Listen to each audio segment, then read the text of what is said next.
Assalamualaikum dan hai kepada semua. Hari ini aku akan ceritakan kisah kereta baru. Kisah ini berlaku pada hujung tahun 2007, beberapa hari selepas aku membeli sebuah kereta selepas hampir setahun bekerja sebagai guru di sebuah sekolah di Pahang. Kisahnya bermula 2 hari sebelum majlis pertunangan saya. Masa tu cuti sekolah.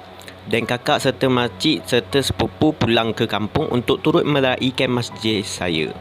Macam biasalah, bila berkumpul adik-beradik dengan sepupu-sepupu perempuan adalah saja agendanya. Kebetulan pula saya baru saja membeli kereta, jadi panjang sikitlah langkah kaki masing-masing merayau ke bandar.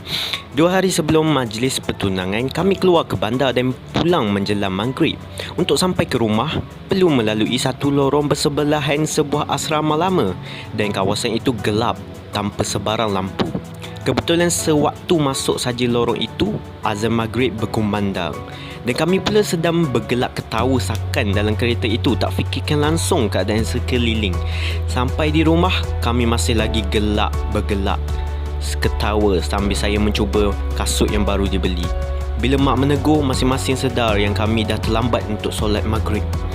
Saya terus bangun dan sewaktu nak melangkah menaiki tangga, tiba-tiba saya terjatuh tanpa sebab, cuma terasa seakan ditolak. Tiada sesiapa pun di belakang saya masa tu. Disebabkan jatuh tersembang dan tulang rusuk terkena bucu tangga, saya jadi tak boleh bernafas. Mak, abah dan kakak meluru datang membantu. Bila tengok keadaan agak serius, mereka panik. Tapi syukur pakcik saya ada dan dia boleh nampak benda yang kita tak nampak. Dia cakap yang saya jatuh sebenarnya ditolak oleh makhluk yang tinggal di asrama lama tempat saya lalu tadi. Makhluk itu marah sebab saya lalu kawasan itu sambil bergelak ketawa dan pada masa yang sama mengganggu anaknya. Bila pakcik saya berinteraksi dan baca ayat-ayat yang lazim, mereka setuju untuk keluar dari rumah. Tapi mereka tak mahu tinggalkan kereta saya, tapi berjanji dengan pakcik untuk tidak ganggu saya.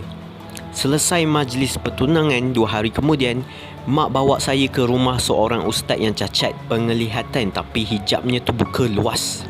Sebaik masuk dalam rumah itu, dia bagi tahu makhluk ibu dan anak itu masih ada dalam kereta. Mereka tak nak tinggalkan kereta itu sebab anaknya suka bermain dengan segala patung hiasan yang saya sumbat dalam kereta itu. Ustaz tu nasihatkan supaya saya terus buang patung hiasan itu dan jangan disimpan. Dia bacakan doa dalam air dan dibasuh kereta saya dengan air itu. Kemudian diberi lebihan air itu dan beberapa ranting pokok puding untuk dijadikan mandian saya.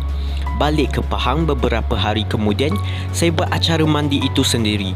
Syaratnya masa mandi, pintu tandas dan pintu rumah perlu dibuka. Tapi tak apalah sebab saya duduk di bilik utama kat quarters tu, jadi boleh buka pintu balkoni lah. Masa mandi yang pertama, sebaik sahaja siraman air itu lalu atas kepala, keluar bau yang sangat busuk dan hanyir, dan bau semakin berkurang setiap saat siraman. Badan jadi ringan dan sakit kesan jatuh itu hilang. Saya telefon mak dan ceritakan semua yang saya dah buat, dan mak telefon ustaz itu serta ceritakan apa yang dah jadi. Ustaz tu kata makhluk 2 beranak tu dah tak mendampingi saya lagi. Mereka tak akan ganggu saya lagi dan kereta saya pun dah tak ada ditumpang oleh mereka lagi. Alhamdulillah. Itulah sedikit cerita saya. Kalau tak seram pun tak apa, sekadar peringatan bahawa kita ni kalau bergembira atau berduka, jangan keterlaluan.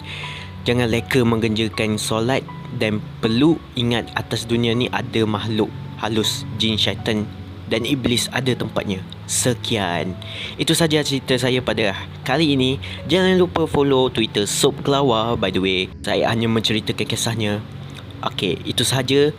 Assalamualaikum dan bye.